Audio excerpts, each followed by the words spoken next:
Good morning. This webinar offers closed captioning. To enable closed captioning, click on the live transcript button on the bottom of your screen and choose your preferred method. Welcome to the City of Chicago Department of Business Affairs and Consumer Protection webinar. Please note any websites or emails that I mention will be posted in the chat box. For those seeking business licensing assistance, you can visit the Small Business Center at City Hall on the 8th floor or call 312-74-GO-BIZ. Also, business licenses can be applied for or renewed online at chicagobusinessdirect.org. If you are part of the BACP Entrepreneur Certificate Program, you can get credit for joining this webinar by sending an email to bacpoutreach@cityofchicago.org. If you want to learn about the program, please visit chicago.gov/businesseducation. Also, this webinar is being recorded and will be available at youtube.com/ChicagoBACP. I will post the mentioned information in the chat box. We encourage attendees to ask questions. Please use the chat box to send your questions. There will be a Q&A session at the end of the presentation. Please note that the views, information, and opinions expressed during this webinar are solely those of the presenter and do not necessarily represent the official policy or position of the Department of Business Affairs and Consumer Protection or the City of Chicago. Today's webinar will be Still Marketing Like It's 1989, Digital Marketing in Chronological Order, presented by Danny Coello, CEO and founder of DS&P Digital Marketing Agency. Danny? Good morning, everyone. Nice to meet you, and thank you for joining us. I know it's a Friday, and if you are in Chicago, you are probably dying to be outside anyway. We've had such an amazing week. This is the reason why we go through the brutal winters for weeks like the ones that we've had. But I don't know, maybe there are people joining us that are outside of Chicago. Do we have anyone that's joining us? If you can put in the chat, if you're from somewhere else, that way we can welcome you. But anyway, thanks everyone for taking a little bit of time to join us and learn a little bit about digital marketing. It's one of those things that it should be simple, but it can get a little complicated. And there is a whole story on why the webinar is called Still Marketing Like It's 1989, but I'm going to get to that in just a second. Geraldine, we had some technical difficulties this morning. Geraldine, could you go to the next slide, please?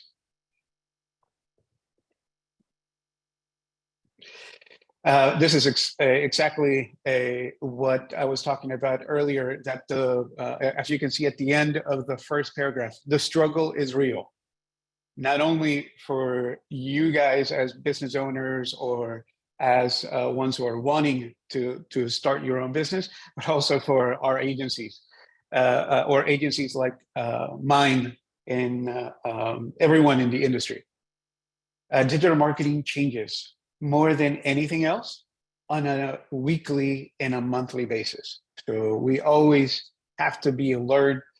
We always have to be learning new technologies, Chat GPT, GPT-4, Bing Chat, Bard from Google. Anyway, those are just a few things that we've had to learn over the last 2 months, if not less.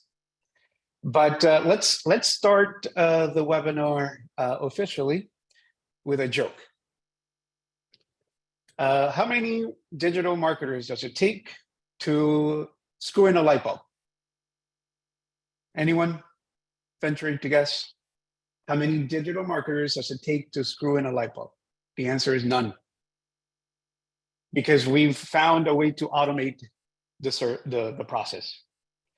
I know it's a cheesy joke, and I know that I need to keep my day job because I'm not going into stand-up comedy anytime soon.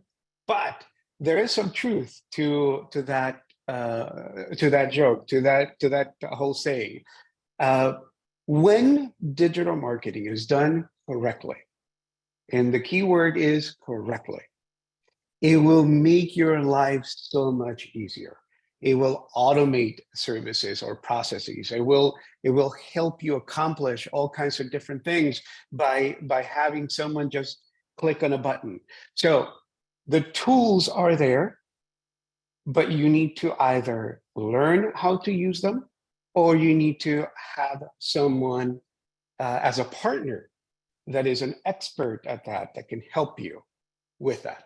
I actually just ran an interview with a nationwide podcast, and we kind of just started talking, and they actually put the title to the podcast, "Be the Dumbest Person in the Room." And I strongly abide by that ethos. The reason is, you want people around you that are smarter than you. And even me as an owner of the agency, I want people around me to be smarter than I am at everything, because that will elevate whatever it is that you're doing. The stronger the team you have around you, the stronger your organization, your business, your corporation will become. Believe me when I say that, because when I was struggling with this marketing agency as a one-man show, the business has been around for 14 years, so maybe about 10 years. I was struggling as a one-man show. I started putting people around me that were smarter than me, that knew what they were doing, that were creative, and all of a sudden, the business started growing. And you, as a business owner, need to do that as well to make your business that much stronger. But all right, let's get going with digital marketing. This could be a college course, and it is, but we're going to try to condense it as much as possible. There is an actual chronological order to achieving online success, and that is missing not only from a lot of agencies with something specifically, but also because the businesses may be on one part of the journey as opposed to in the beginning. It is difficult to kind of reset. But by following this chronological order, you can actually maximize the results that you will get from every effort that you do online. You can actually be doing a ton in channeling a bunch of money and a bunch of effort and a bunch of creativity into one thing. But if the foundation or the several steps that you had to do before are not done, then what's going to happen is that what you're doing is not going to create the type of results that it could have if you had that foundation. This slide right here, save it, screenshot it, put it in your wallet if you're still marketing like it's 1989, because this actually tells you what that order is: branding, website, search engine optimization or SEO, Google business profile, social media paid ads, and then you can start venturing out into TV advertising, which we're going to talk about a little bit, because it's not the 1989 type of TV advertising. PR efforts, AR, VR filters, and all of the other different things, the metaverse, and all of these different things that you can do. But you can't start at connected TV advertising or AR and VR filters and expect to have the maximum results if you haven't done all of the other steps before. So let's start with the first one, branding. Geraldine, could you help me with next? Okay. There is a psychology to colors.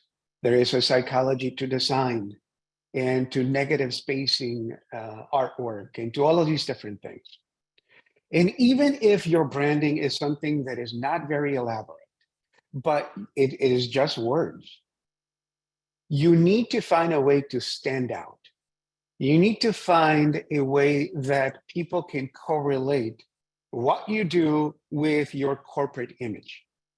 If you don't have that, if all you have is the name of the business in simple Helvetica font or Times New Roman, you are leaving a key part of the psychology of a buyer on the table. You're ignoring that part of it.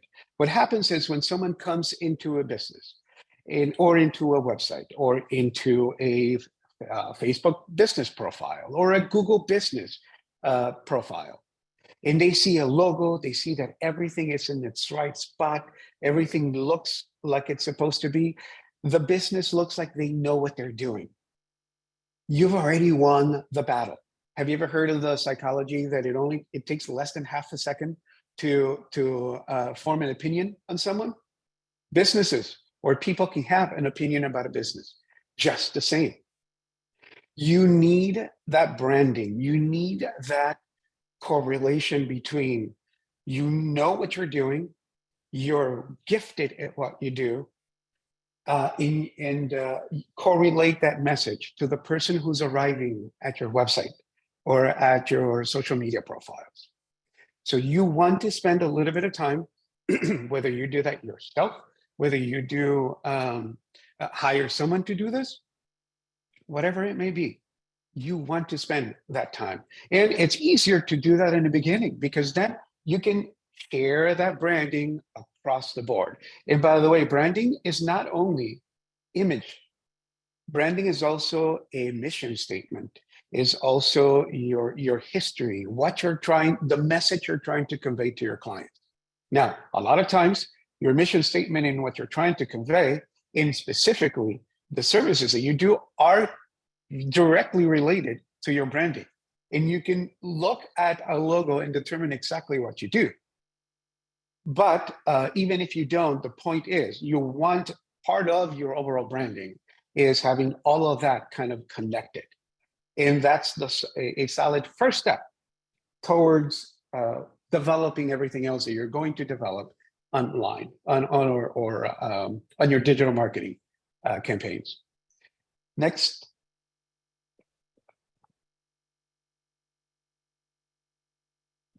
These are just a few samples of logos that we've generated or created.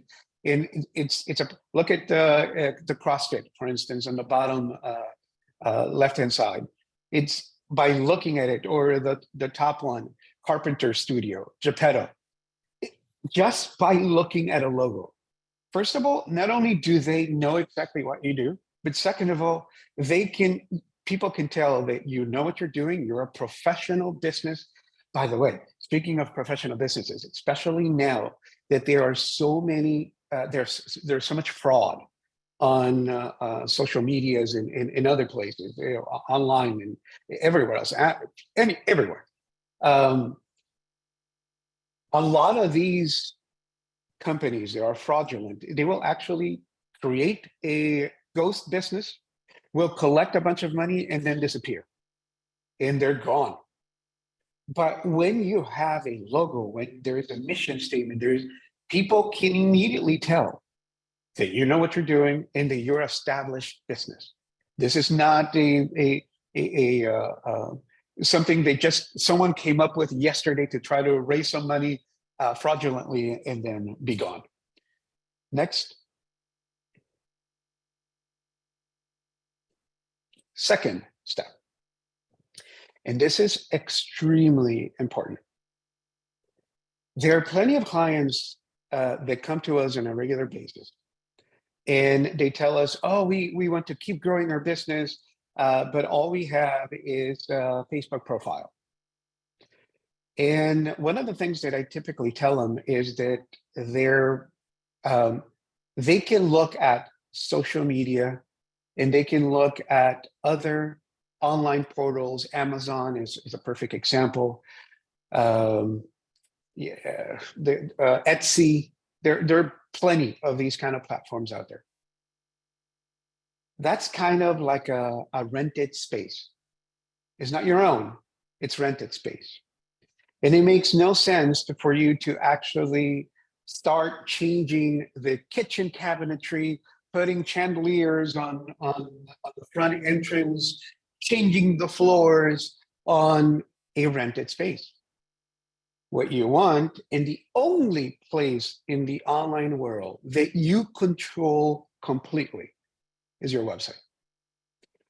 Very often on social media, specifically meta related, Facebook and Instagram, they can change algorithms from one day to the next. And all of a sudden, all that organic traffic that you were having and all the followers that you got, they're gone. Not that Facebook deleted them, but what I'm saying is they cannot see you just because they changed an algorithm. And this happens often, sometimes multiple times a year. It's their platform. They can do whatever they want in it. So even though you're developing a presence on there, you can't count on controlling it full 100%. This is why it's important to have your own website, because that's the one spot that you can control. You don't need to share with Amazon 30 or 60% of your profits, depending on which plan you're in. You don't need to share with Etsy or with these other companies. You don't need to be dependent on algorithms for this social media or the other. You can build your own platform. You can keep 100% of the revenue, and you can actually start developing organic relevance compared to your competition. And that leads us to the third part of the foundation. By the way, this is the foundation. There are three. This is a perfect example of a well done website. We actually did this for Chicago Wine Press. But look at the logo. Look at the layouts. Look at everything. Just looks, when you land in there, it makes you want to keep exploring the site. So you want to develop that part of that identity, that image to others, that you know what you're doing.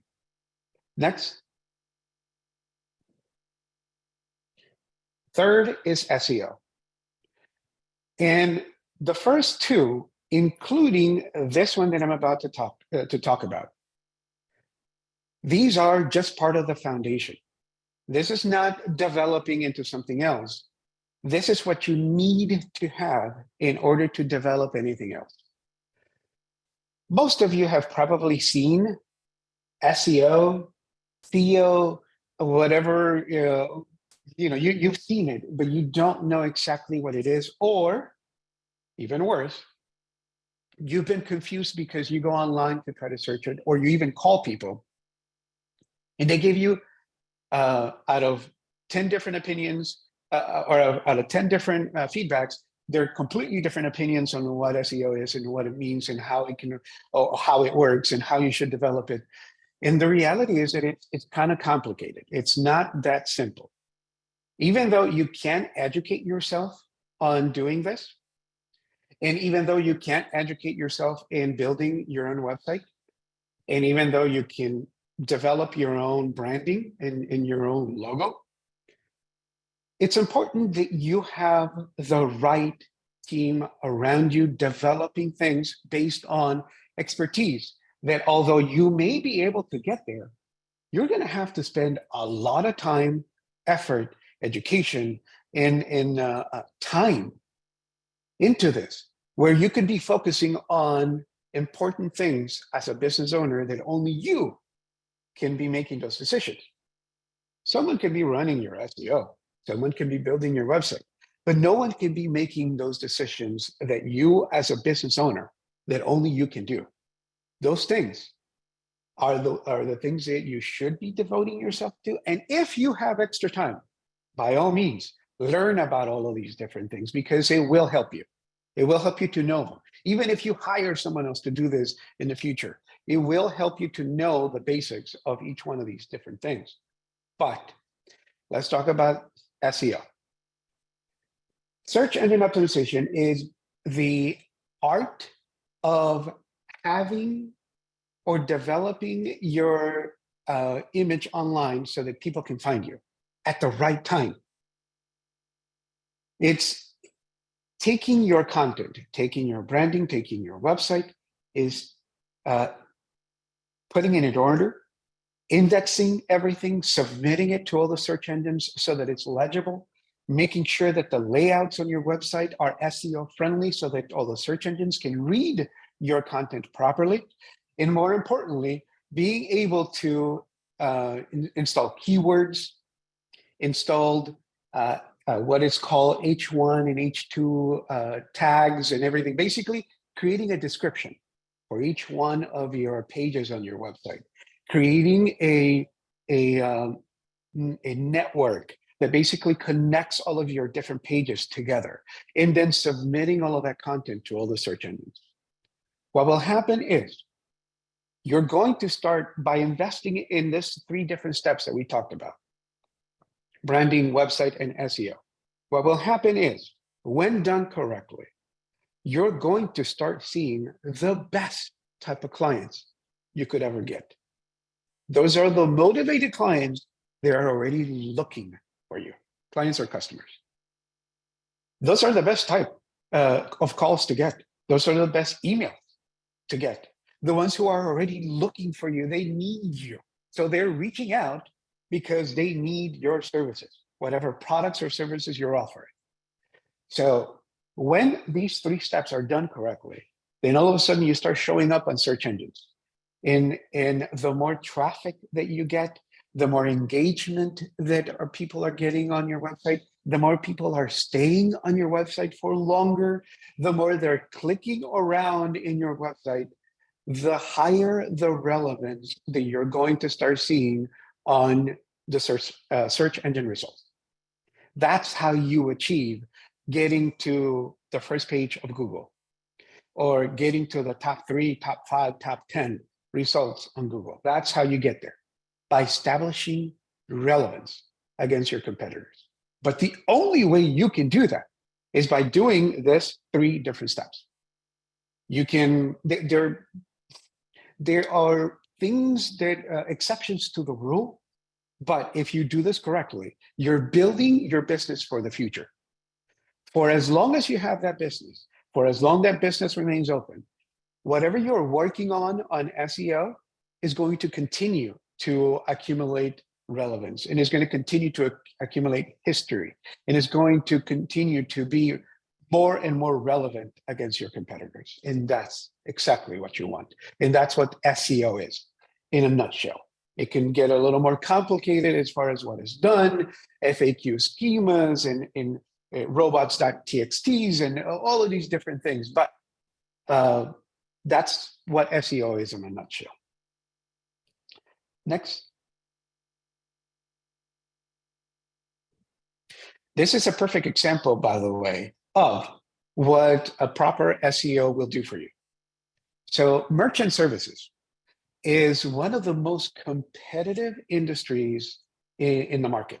I really don't think that there is a more competitive market, because you're losing clients sometimes to your competition over fractions of a penny. You know, some charge 2.95, and then someone comes and charges 2.89 based on your credit cards, and all of a sudden you lose your client. So extremely competitive for fractions of a cent. This client specifically, they were spending between $20,000 to $25,000 a month in telemarketing services, calling businesses and trying to get people signed up. $20,000 to $25,000 a month. They said, we need to find a better way to do this, because specifically because of robocalls and everything else that's going on nowadays in the world.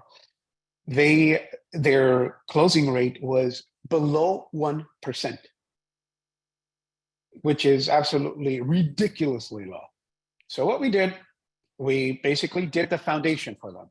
We built their branding, we built a really beautiful, gorgeous looking website, and then we submitted their SEO. After that SEO was submitted, from a period of about 3 months, they quadrupled their traffic.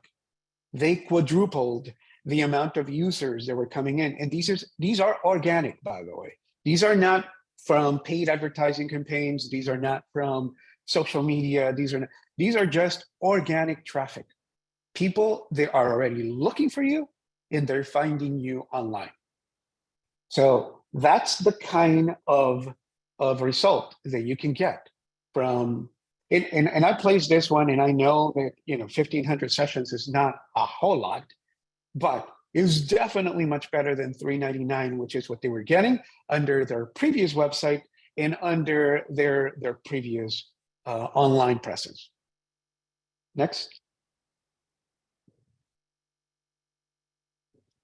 Okay, so Google Business.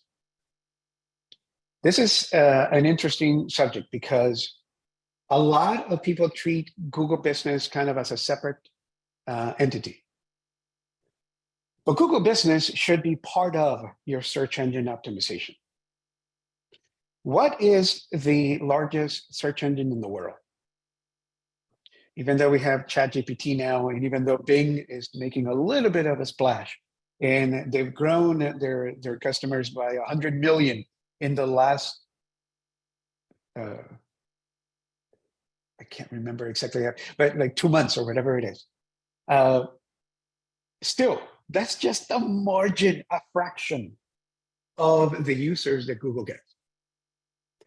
By having a Google Business profile, you automatically are getting better legibility for your Google results immediately, because all of a sudden, people are all the information that you have on your Google Business, if is done correctly, and if you have all the right keywords that are also matching with your website, and all of the same mission statements and everything else, and everything is connected, all of a sudden you're boosting the content that you have on your site as well, because it's creating a connection between them. Furthermore, in Google Business Profile, you have reviews. And so what happens is you have, nowadays, there are a gazillion different platforms with reviews. But the one that is the most profitable to spend your time, effort, and money on is on Google Business Profile, because pretty much everyone has access to Google Maps, to a Gmail account, to Google search results. And so not everyone has access to some of these other platforms. Even on Facebook, for instance. Facebook is a platform, and this may be a subject for a completely different webinar, but even though they have tons of users, it's a platform that is shifting. It's changing the way the users are handled, is changing the way the users are interacting with it. It's changing the interactivity between all the different users between the platform. But the point is, not everyone has a Facebook. And there are plenty of people that I know that have actually shifted away from that platform. So leaving a review on Facebook when not everyone can see it, is not advisable. On the other hand, Google is pretty much universal. Everyone can see it. And when done properly, everything will match perfectly with the rest of your online content. And that is just maximizing all the efforts. Once again, talking about what we were saying in the beginning, that we're trying to maximize the results of what you're doing. You can't jump everything else of the 3 different things that we've talked about and then just do a Google Business Profile. But if there is no website connected to it, if there is no branding following it, it just will not carry the same way that it will once you do it in the proper chronological order. Furthermore, I am a firm believer that your Google Business Profile and Google Analytics, Google Business, and all of the other Google clients should be part of your search engine optimization. When you have all of the same keywords, the same mission statements, the same information across the board, it's maximizing your results. It's helping you achieve better relevance against your competitors. So I am a firm believer, and we've seen it, how creating this correlation between all of these different steps can make a huge difference. I'm going to give you one more Well, actually, let's go to the next one before we move on. Let's go to the next one. Yeah. So anyway, you want to build both your mobile functionality with Google Business that will include chat functionality, that will include the ability to book directly from Google Business, the ability to do FAQs, so that within the chat function, if you've included a lot of the FAQs already into your Google Business, that question will automatically be answered by your FAQs. It will never even get to you. It will actually be answered directly on your Google Business, and this is where we're going back to step one, which was trying to automate things, trying to make things simpler for you. But one of the things that Google Chat does, specifically on Google Business, is you don't need to be, because this is a common misconception about the chat functionality on Google Business, that you need to be on call 24 hours a day, just in case if anyone asks anything on your Google Chat. That's not necessarily the case. What will happen is they see it as a chat, but you get that question as an email. And by just replying to the email, they can get a response on the chat. But having all these different things and all these advanced functionalities on your Google Business will greatly help you establish relevance, because you have all your online presence together, and there are plenty of other competitors in your industry that don't have it. So you want to be the one that has it all together. Next. Social media. Now, this is a fun subject. So we got the big ones. We got Facebook and Instagram. Oh, by the way, another thing, when we were talking about having Google as part of your SEO configuration and submission, YouTube is owned by Google. If you are constantly updating your YouTube content for the business, all of a sudden your content is actually being pushed up by all the algorithms, because there are plenty of people of your competitors within your industry that don't have it. If you do, you're establishing a competitive advantage, and you want to have as many competitive advantages as you can. So YouTube is part of it. And I know that a lot of people don't see YouTube as a social media, but there is no social media on this planet, TikTok included, that has more users and has more engagement and more ability for you to convey your messaging. But here's the important thing with YouTube. You can't just post anything. It has to be relevant content. And if it's relevant content, YouTube, just like TikTok, they act a little bit different than all of the other social media. And let me get into that. Okay, so we were talking about how Facebook or Instagram or Twitter, any of the other platforms can change algorithms from one day to the next, and all of a sudden your content is like it's ghosted. People can't see you anymore. You're basically the fact that you are establishing presence on a rented space means that there is basically no interest in their part to promote you unless you pay them. And so it used to be much easier for a Google business to be developed from scratch, from zero, and start developing organic growth. It used to be much easier. Not that it cannot be done, by the way. It can definitely be done, but it's much harder now than it was 10 years ago, 7 years ago. It's definitely harder now. And so what's happening with a lot of these different, Twitter included, by the way, they're moving to a pay per play type of environment. Meaning, yeah, you can upload your posts to Twitter and to Facebook and to Instagram, but unless you're willing to pay, to promote, to boost your content, people are not going to really see you. Why would we show it to everybody if we can charge you for it? And that's exactly what is happening. The exceptions to the rule are TikTok and YouTube. If your content is engaging, if people are commenting, if people are subscribing to your content, if people are finding the content that you're putting on there interesting, TikTok and YouTube will not charge you. You can pay, and you will experience growth on paid advertising. I'm not saying that there is no room for that, but both of those platforms will actually promote your content without having to pay. If, and that's the key word, the content that you're uploading there is engaging. So be creative. And if you're not creative, hire an agency that is.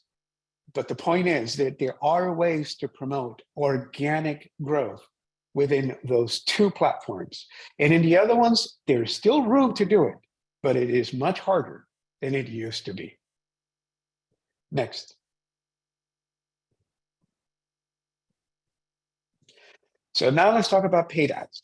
In the next, this one in the next slide, we'll go into both what I'm about to say. There are different ways to do paid ads. You can do paid advertising campaigns on social media. You can do paid advertising campaigns on Google. And you can run what is called programmatic advertising. Basically, running your ads in third-party clients that have artificial intelligence embedded into them. As a disclaimer, all social media and all Google paid ads will have some sort of AI embedded into it. But when you're running programmatic advertising, the AI is a relevant part of your campaign. Why AI? Why artificial intelligence?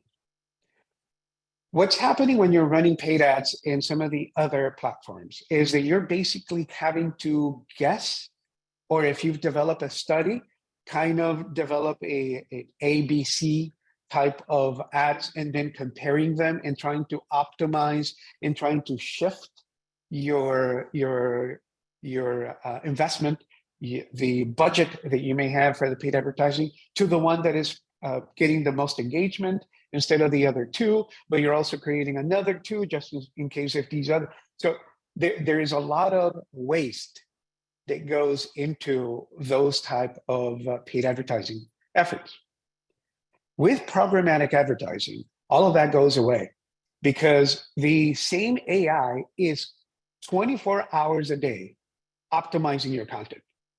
If your content is best viewed between Mondays and Fridays, only in the mornings, in this particular geographic area, then what will happen is all of the money will start being routed to that specific group or grouping. And that way it's minimizing all of the waste, all of the other money that you're investing in pretty much zero engagement or in areas, geographic areas, or in ads that are not working at all. In a programmatic advertising platform, if you have 3 different ads that you're running and 2 of them are not getting any traction, but one is, the other 2 completely get taken away. Even before someone starts looking at the results, you have to wait until the end of the first month to see what the results were, and then start shifting depending on that data. AI is doing that on a constant basis. So it's something for you to consider. There are advantages to running your paid advertising on conventional platforms, but you may want to invest a little bit of time and effort in researching or actively participating in programmatic advertising. Your business will see results. Next.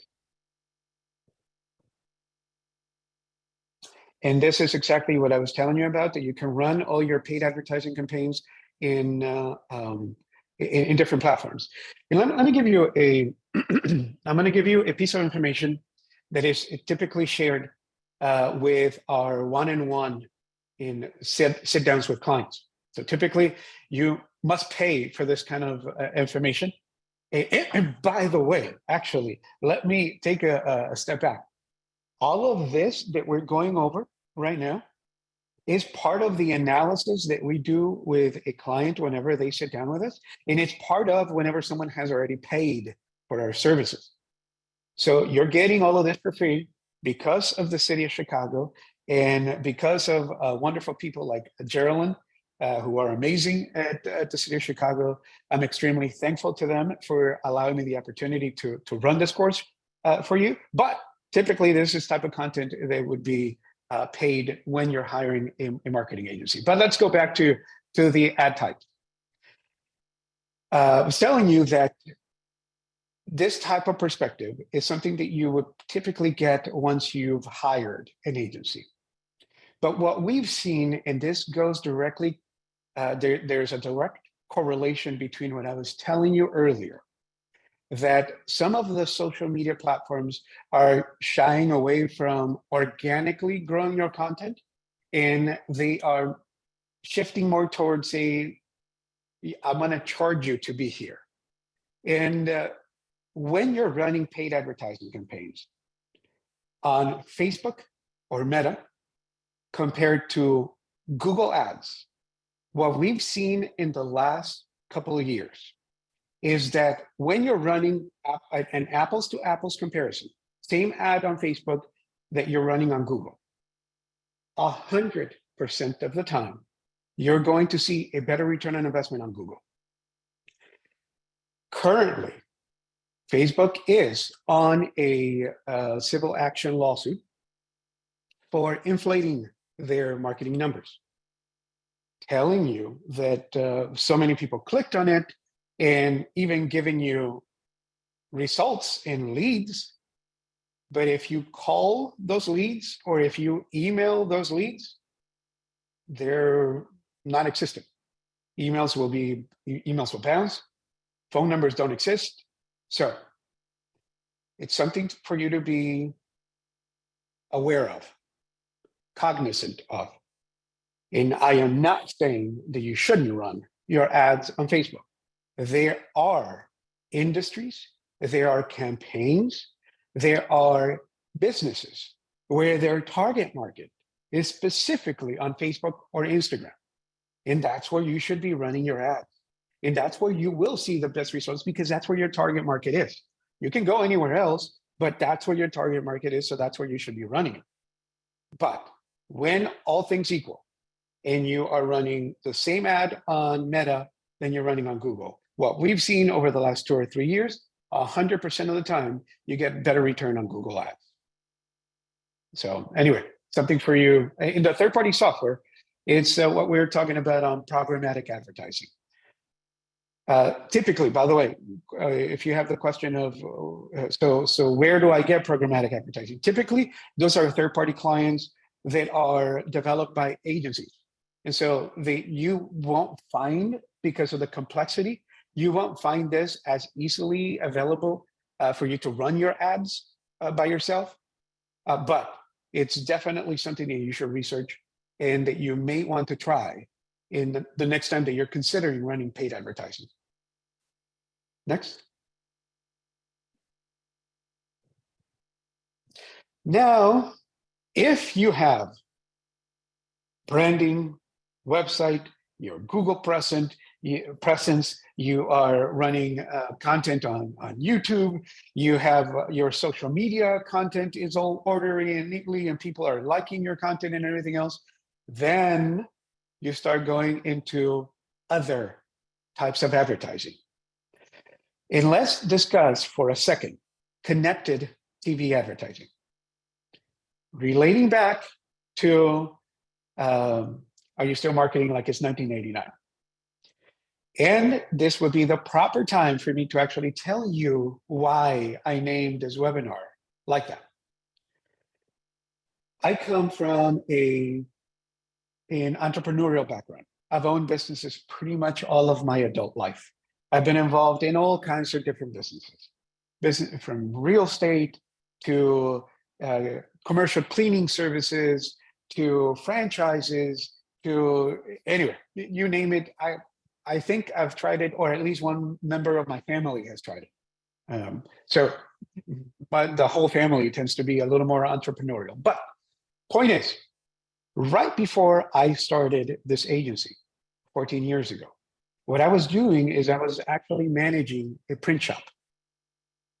Full disclaimer, I am not saying that print shops are obsolete and that there is no room for them in today's marketing. There is absolutely. And actually, we rely on them for certain things, even today. But I was managing a print shop. And so running direct mailer campaigns and doing door hangers and postcards and all of these different things. Back then, in 1989, the only way that you could do TV advertising was if you had hundreds of thousands of dollars and that you could run your campaign, well, and then spend money on producing the video content so that then you can spend hundreds of thousands of dollars to run your campaign on some of the TV stations or on local cable and all of that. And there was no clear way, unless you had a phone number associated with it, to correlate the conversions that you had from that particular effort. So for that reason, most of the people that were doing TV advertising in 1999 were the Fortune 500 companies, the bigger corporations that were actually trying to establish branding, establish a name and recognition, instead of your local mom and pops or your local restaurant or your carpentry business. They didn't have a shot. One of the beauties of the online world that we live in today is that you don't need hundreds of thousands of dollars to launch your TV campaign. It is just marginally higher than running a conventional paid advertising campaign on Google and Meta and everything else, because there is some cost associated with developing the video content, which, by the way, has absolutely come down as well. But now you can run your ads on connected TV or smart apps. Think of ESPN, think of CNN or Peacock or Paramount, or basically a lot of these other things that run on ads. Anytime that you're going to go see a highlight on ESPN, you have to watch an ad, 50 seconds, 20 seconds most, before you start seeing the highlight. But that connected TV smart app ad that is running is actually gathering all the data, just like conventional paid advertising campaigns. So you can, if you want to run your ad, your connected TV advertising, only within a certain geographical area, to only certain zip codes, to only people that are within this age range, and to males or females, or whoever is your target market, whatever it may be, you can actually narrow it down that much so that only people that can deem the content relevant to them, only they are seeing that ad. What happens is, first of all, it actually lowers your distribution costs. So you're not having to spend that much more money for distributing your content or for having people see your content, but also your conversion rate.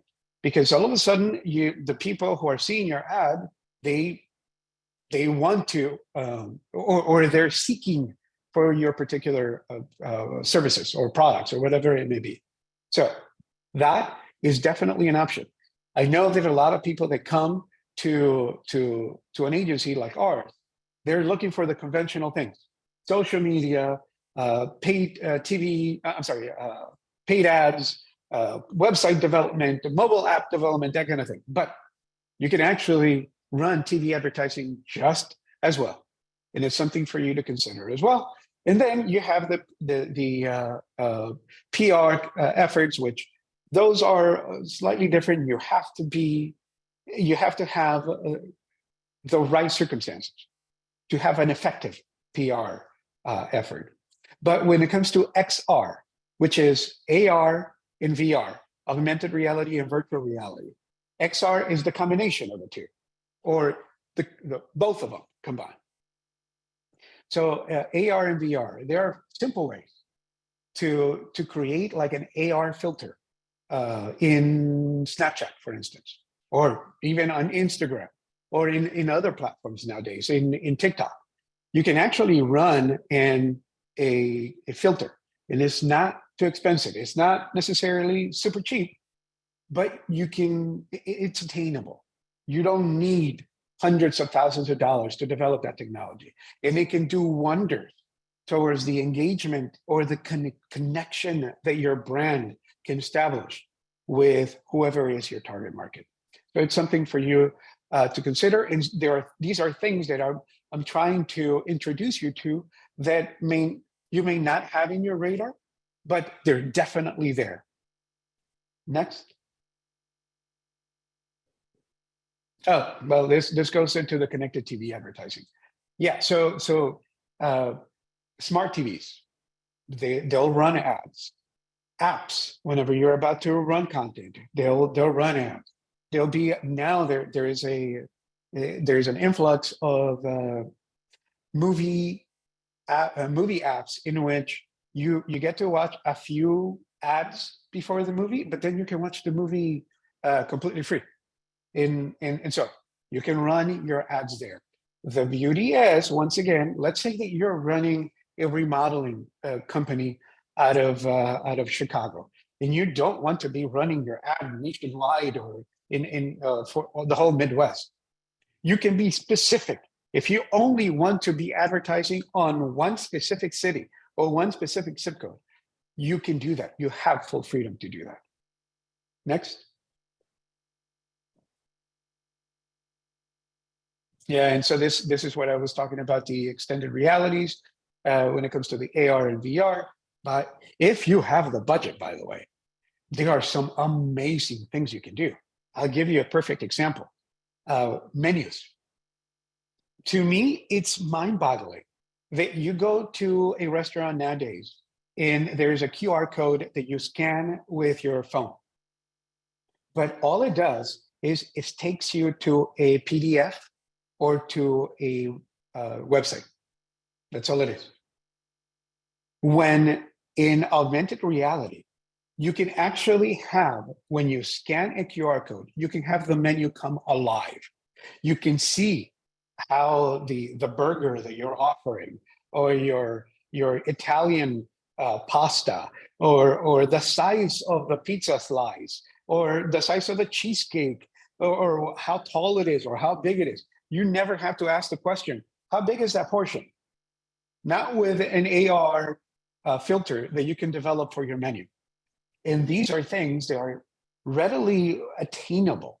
Not only that, but so for a restaurant that's having to invest in printing menus every so often, and especially when they change, any of the menu, you need to reprint again.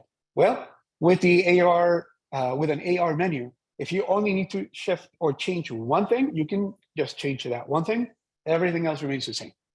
Or if you need to upgrade part of it or just the desserts, you can do all of that. So whatever upfront cost you may have in developing those AR menus, it will pay off in the long run. But I saw, for instance, in Austin, in South by Southwest, the ability for a hiking boot company to develop they actually just put a couple of bridges, and you put your lenses, your virtual reality lens on, and you start walking, and it's like you're walking in the mountains of South America, or in the Swiss Alps, and you're sitting there and you're trying out the boot that they're selling. That kind of engagement, it's unheard of in anything else. So the capabilities with the metaverse And don't necessarily associate metaverse with Facebook. Facebook is trying to tell you that they're going to monopolize it. They can't. It's like having AOL, say back in early 1990s, that they were going to monopolize the internet. And for a little bit, they did. Everyone had an AOL account back in the day, and everyone, so-and-so at AOL.com. And you had your chats and you got mail and the whole thing. But you can't control something as big as the internet. Facebook, I tell you now, cannot control the metaverse. And so the capabilities out there for this kind of thing are astronomical. It's interesting to look at that, not only from a business standpoint, but also from a user standpoint, for you to actually get to engage with some of the brands that you like. Next. No, and so this is part of the augmented reality. But by the way, a company that's doing an excellent job at this is Home Depot. Home Depot, you can actually, or IKEA, you can actually see a piece of furniture and put it against your living room, and then see how it's going to look in your living room. Incredible stuff, amazing things. And all of this technology is readily available to any of you, not only Fortune 500 companies. Next. Oh, by the way, this is the one that I was telling you about. This is Merrill is the boots in the hiking company that did this in South by Southwest. Incredible stuff. Look it up on YouTube whenever you get a chance. It's incredible stuff. Next. And this is it. And we've come to the end. No more jokes about digital marketing, unfortunately, but it's been a pleasure having you over. It's been a pleasure sharing all of this information. These are things that we typically discuss with clients on a one-on-one basis.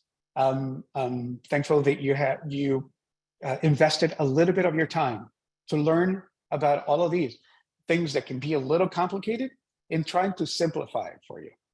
If at any point you have any questions, don't hesitate to reach out. You want to discuss something a little bit more, we're here for you. And by the way, the city of Chicago has a ton of amazing content for businesses, not only within Chicago, but everywhere else.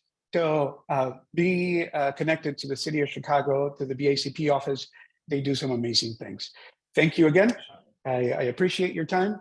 And until next time. Great. Thank you so much, Danny. We do have a few questions that came in during the presentation. Yes, please. Let me read them to you. Just a few questions in general. This has been recorded and will be posted on BACP's YouTube page. It's youtube.com/Chicago BACP. I put that in the chat before, but I could definitely do that again. Question. What's your feelings on Don Miller's story brand principles for websites? Okay, run that by me again. What's your feelings on Don Miller's story brand principles for websites? Should sales funnels be the goal with the website? Oh. I guess is where he's going. Should sales funnels? Okay, sales funnels or click funnels, what is called. Yes, yeah, absolutely. You must have a complete client journey. Now, here is the disclaimer. There is a right way and a wrong way to do all of these different things. There's a right way and a wrong way to do a website. There's a right way and a wrong way to do SEO. Just because you're doing SEO doesn't mean that it's right. Same thing with ClickFunnels. What will happen is a lot of these companies sell you the technology to do a ClickFunnel, but all they're doing is they're trying to sell you their services. What you need is your own ClickFunnel, your own sales funnel, not being dependent on someone else's. Remember what I was telling you in the beginning about rented space in your own? When you, and there are plenty of these companies who sell you on the landing page and sell you on the automations and sell you on the other things. You're doing it on their space. As soon as you stop paying them, you lose a lot of that stuff. No, what you want to do is be developing a landing page on your website, which, by the way, speaking of landing pages, if you're running a paid advertising campaign, always, always, always have a landing page. don't direct them to your homepage. What happens is people will, you'll get a ton of traffic, very little conversion, because people are starting to see through all your content and read this. And when what they were looking for is, hey, how do I buy this? How do I get there? How do I sign up? Have a landing page inside of your website that has all that client journey included into it. But don't rent out the space. Don't go somewhere else. Do it inside of your website. Okay, great. Thank you. Another question on pragmatic ads. You could do this yourself now. What companies do you hire just for that, and seeing any return on investment for each ad? Most agencies will have programmatic advertising. Most of the bigger agencies will have programmatic advertising options. When it comes to the return on investment, 100% of the time, it will be higher return on investment there than everywhere else, because the optimization is happening constantly. And so there's less waste. Can you do it yourself? I'm sure that eventually there will be clients in software available to the general public, but because of its complexity and setting it up, for right now, is mostly available to marketing agencies. And for the cost, because there is a cost involved in acquiring the software. So Great, thank you. Is Facebook groups still the best place to build a dialogue with client and customers? Or are Yes. there ways to use your website and Google to do this? Yes to both. So remember when I was telling you that Facebook has shifted a lot? There is still, when it's all said and done, Facebook is one of the largest platforms of users in the world. And as a business owner, you want to utilize those kind of platforms to your advantage, not to their advantage, to yours. And so building a Facebook group is definitely something that is unique to that platform. You can't do it on Instagram. You can't do it on TikTok. The only other place where you kind of see that is on YouTube, but there is a cost associated with developing the content there. But if you can do that on your website, even better. Once again, rented space, your own. The more engagement all the search engines are seeing on your website, the more relevance your website is going to have. So if you can replicate what the Facebook groups on your website, do it 100% of the time. It will reap results in many ways. Okay, great. If you are selling something on your website, is it better to give lots of options, like 10 different types of parties you can have, or make it simple, one simple option? Is it better to show choice or show simplicity? Yes, so that depends. If it's on your conventional store, you want to offer options. But you obviously you don't want to take it overboard, but you want to offer options. The exception to the rule, when you're running paid advertising campaigns, you want to make it as simple as possible for a person to see your ad to become a paid customer. As simple as possible. This is why the landing page is so important. So what you want is to have, if you're advertising for a grouping or for a particular product, in that landing page, what you're offering is that particular product. And there may be a button there that says, if you want to explore more options, you can do so here. But on that landing page, they don't see all of the other options, because you're basically establishing obstacles. The longer it takes for the person, from the person they click on your ad to the moment that they become a paid customer, the longer it takes, the less the conversions. You want to simplify when you're running a paid advertising campaign. Okay, great, thank you. How can we use VR for a service instead of a product? That depends on the service. And so what will happen, let's say you're hiring an agency, because obviously these are things that you can't do yourself. When you hire an agency to start analyzing the ways that you can engage your customers, they will actually do proper research about your industry. And they will find things or ways to try to engage them.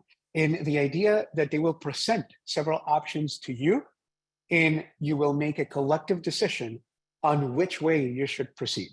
But that varies from person to person, and it may even vary from a product to product. So, I'm sorry, from service to service. I'm sorry, it may vary. So this has to be done on an individual basis. There is no generic answer to everything. But I've seen some amazing things.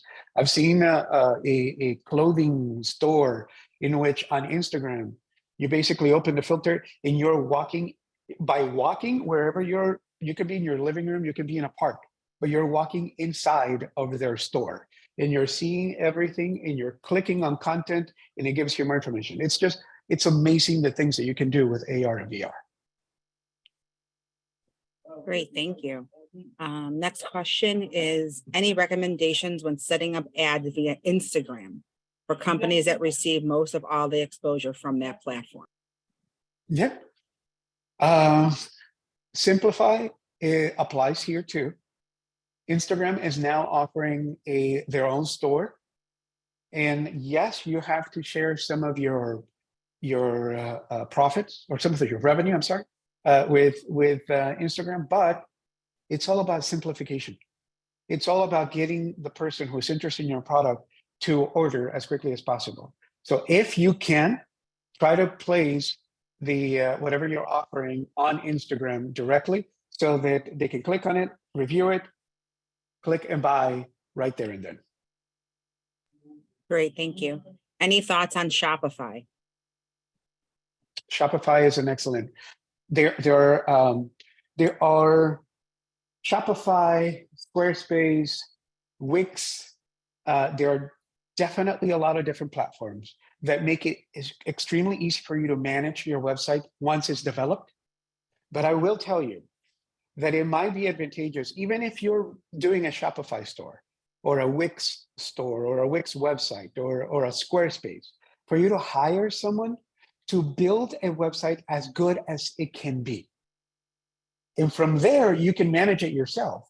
But it might be to your advantage, because even though they make it easy for you to put a picture here, put some text here, put a button right here, that doesn't mean that it's the best that it could possibly look. And by investing a little bit of money on having a professional agency come in and develop the best that it could possibly be, all of a sudden you're going to increase your conversions. So that investment that you made up front is going to pay off tremendously on the long term. Great. What is your opinion on website hosting platforms for a startup business? There are so many options: Google, Wix, GoDaddy.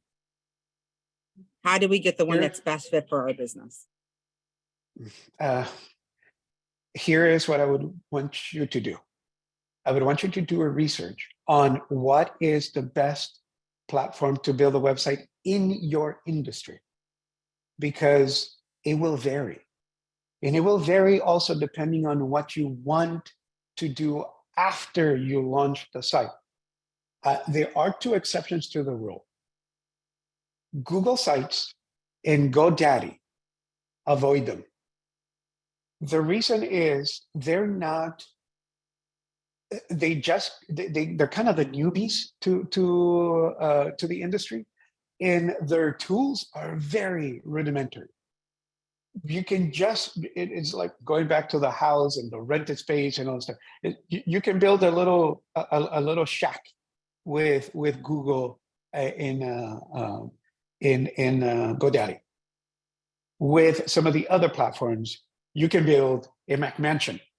And with some of the more advanced, like I'm going to go blank here, but Magento, and anyway, some of the other advanced e-commerce, they're expensive to manage, but there you can properly build a sprawling mansion, a French chateau. So shack, McMansion, sprawling French chateau. It just depends on your budget, your industry, and what you're trying to do. So research your specific circumstances online and try to find the best platform for you specifically.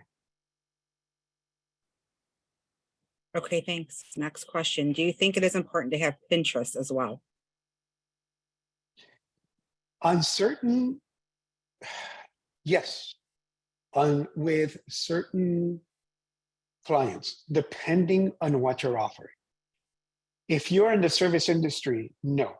If you're in products or if you are in design, and what I mean by design, you're doing interior design or furniture, or there are certain industries that Pinterest is still very, very capable. And there are wonders that you can do on Pinterest, but it's very much client specific.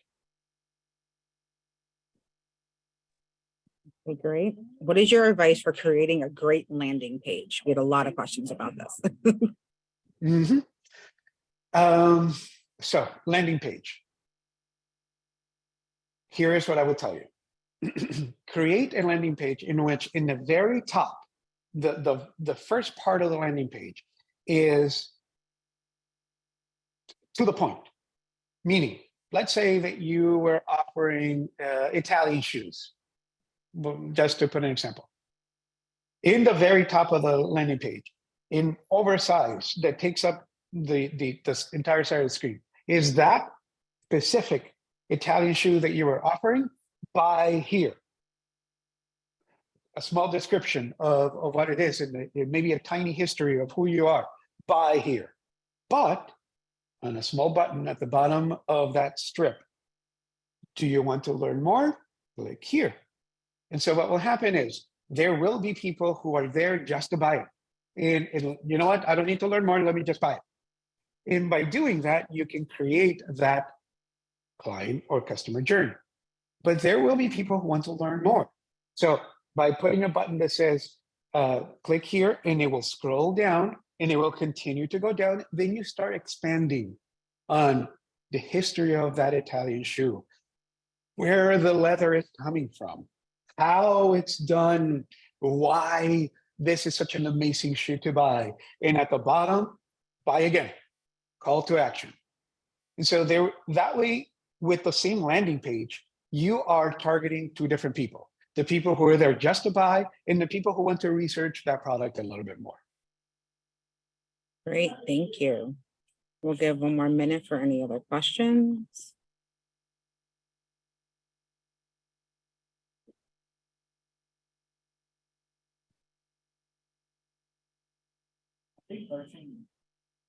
It looks like that is all the questions for today. So I want to thank Danny. Thank you so much. Such great information. We're getting a lot of great information. Thank you. Thank you. It's coming through the chat. I wanted to wish everyone a great weekend. Enjoy the weather. Stay safe. Thanks, everyone. Have a great weekend. Enjoy it. Thank you for your time. Bye.